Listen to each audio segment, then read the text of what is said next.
타이타닉 영화의 주인공은 누구일까요? 아마 대부분의 사람들은 로즈라는 것을 알고 있을 겁니다. 오늘은 이 로즈의 MBTI도 한번 유출해보고 이 캐릭터에 대한 이야기를 한번 해보려고 합니다. 작법을 결해서.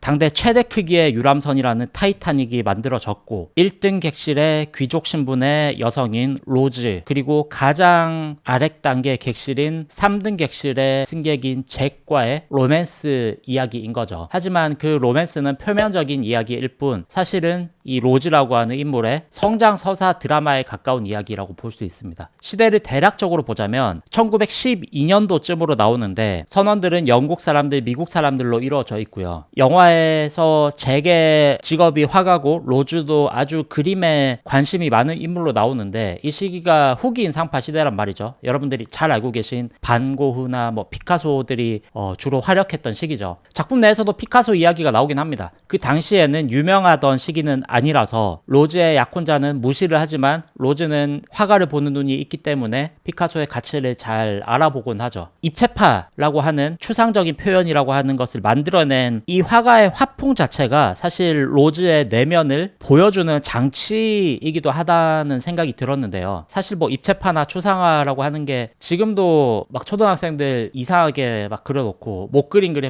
그려놓고 추상화다 농담을 하잖아요. 사람들의 잘 그린 그림이라고 하는 인식이 머릿속에 있는데 성공을 어떻게 시키겠습니까? 그런 그림을. 그럼에도 성공시킬 수 있는 어떠한 피카소 내면에 단단한 자존감이 있고 또 여러 가지 피카소이기에 할 수 있었던 마케팅 포인트라고 해야 할까? 어쨌든 여러 가지 틀을 깨는 시도들이 있었는데 로즈 내면에는 어마어마하게 억압된 것들이 있어서 그런 그림에서만 볼 수 있는 틀을 깨는 파괴적인 행위들을 속 시원하게 감상할 수 있었기 때문에 피카소를 알아보지 않았을까라는 생각도 좀 들었고요. 타이타닉 내내 로즈의 억압에 대한 이야기가 깔려있죠. 귀족 여성이기 때문에 기품 있게 행동해야 하고 거의 지금으로 치면 가스라이팅에 해당하는 가정폭력을 당하면서 살아온 아직 20살도 되지 않은 여성의 서사를 보다 보면 진짜 숨이 탁탁 막힐 때가 많은데 미국 출신의 상류층 귀족으로 나오는 거죠. 근데 아버지가 어떤 것인지는 모르겠지만 재산을 다 날린 상태고 그래서 돈 많은 귀족 가문에게 시집을 가서 혈통을 어떻게든 유지를 시켜야 할 집안의 강압에 놓여져 있는 상태. 그래서 견디지 못하고 선미로 달려가서 자살을 하려고 하는 시도까지 벌어지는 거죠. 이때 잭과 만나게 됩니다. 의지로 바꿀 수 없는 삶. 그래서 어쩔 수 없이 극단의 선택을 하려고 하게 될 때 로즈를 바꿔줄 로맨스의 상대방이자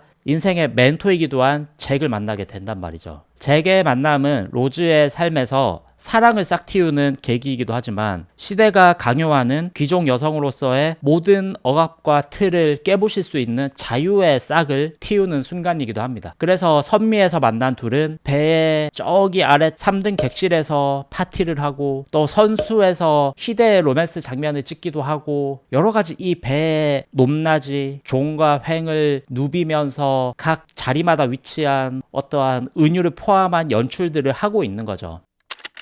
로즈의 성장 서사가 궁극적인 목표이고 잭과 로즈의 사랑은 표면적인 목표라고 볼 수밖에 없는 것이 아크플롯에서 궁극적인 목표는 이루어지고 끝이 나야 합니다. 그런데 사랑은 이루어지지 못했죠. 하지만 로즈의 성장은 이루어졌습니다. 그래서 이야기가 노인이 된 로즈로 시작을 했고 회상을 했다가 다시 노인이 된 로즈로 돌아오면서 이야기가 끝이 나는 거죠. 나는 자유로운 삶을 살았다는 잭과의 약속을 지켰다는 것을 상징하는 이 대항의 심장을 다시 바다로 돌려주면서 이야기가 끝이 납니다. 그래서 목표를 나누어서 서사를 전개시킬 때 작품성과 대중성을 동시에 가져갈 수 있는 키워드가 있기 때문에 이런 것을 활용을 해서 열심히 저도 작업 준비를 하고 있고요. 우동이즘 MBTI를 한번 생각을 해보도록 하겠습니다. 일단 제가 생각한 로즈는 내향형 I라고 생각을 했습니다. 어떤 관계에서 통찰을 얻는다기보다는 일단 생각하고 거기에 맞춰서 행동하는 모습을 보인단 말이죠. 그리고 감정을 드러내기보다는 드러내지 않으려고 숨기는 모습이 훨씬 많이 보여집니다. 내면에서 뭔가 스스로가 설득되지 않으면 움직이지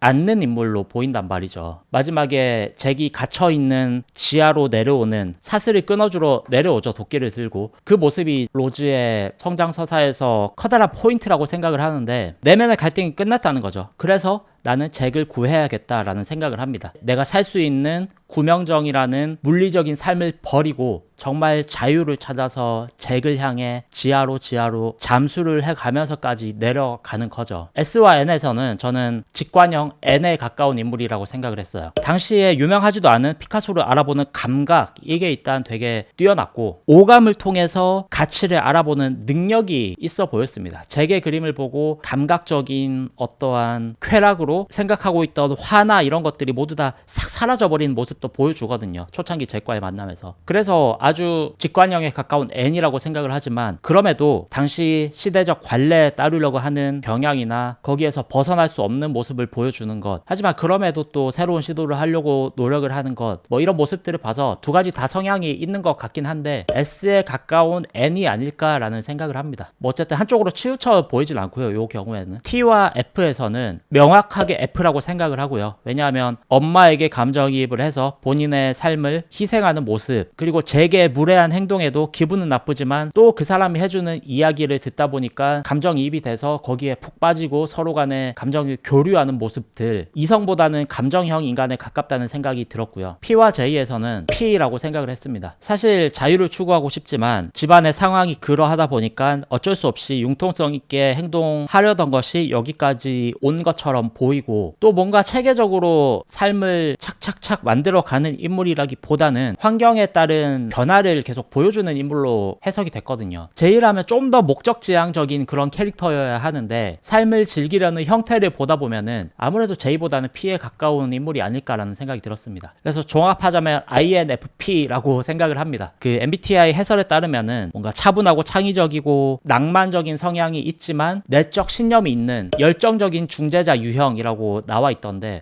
딱 로즈를 말하는 게 아닐까라는 생각이 들기도 하더라고요. 집안의 부흥을 위해, 가문의 부흥을 위해서 지금의 나의 고통을 기꺼이 인내하려는 모습을 보여주는 거죠. 다만 그것이 본인의 맞춤 옷은 아니라서 우울증에 빠지기도 하고 그러다 보니까 극단적인 선택을 하게 되기까지